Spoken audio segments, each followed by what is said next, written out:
Most egregious provisions in the Democrats' reckless tax and spending spree bill is lifting the cap entirely, removing the cap, well, I should say not removing it entirely, but raising the cap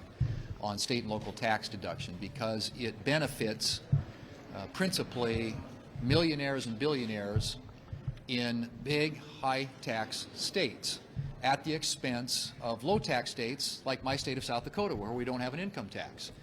So states like South Dakota that don't have an income tax end up subsidizing taxpayers in high-tax states like New York and New Jersey and California, by the way, which are the three biggest beneficiaries of this particular provision in the Democrats' reckless tax and spending spree bill. In fact, Senator Grassley has called the BBB the blue state billionaire bailout. And even Bernie Sanders on the Democrats says there is a limit to the hypocrisy among Democrats in actually advocating in their reckless tax and spending spree bill for a provision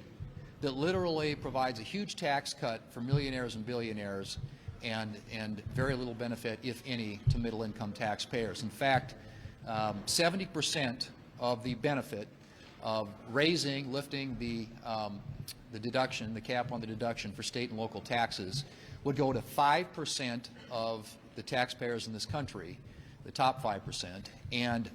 one-third, 33% of that benefit would go to the top 1% of taxpayers in this country. So you literally are talking about a huge amount of money. In fact, it's the second biggest, most costly provision in the Democrats' bill. Would be designed specifically to give a huge tax cuts to millionaires and billionaires in high-tax states. It is just one of many reasons why this bill needs to be defeated,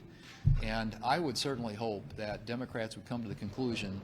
that whether or not they want to spend more and grow government and expand government, which they're doing in all kinds of crazy ways with this bill, that they ought not be allowing millionaires and billionaires to receive a huge tax cut at the same time that middle-income taxpayers are going to receive little to no benefit.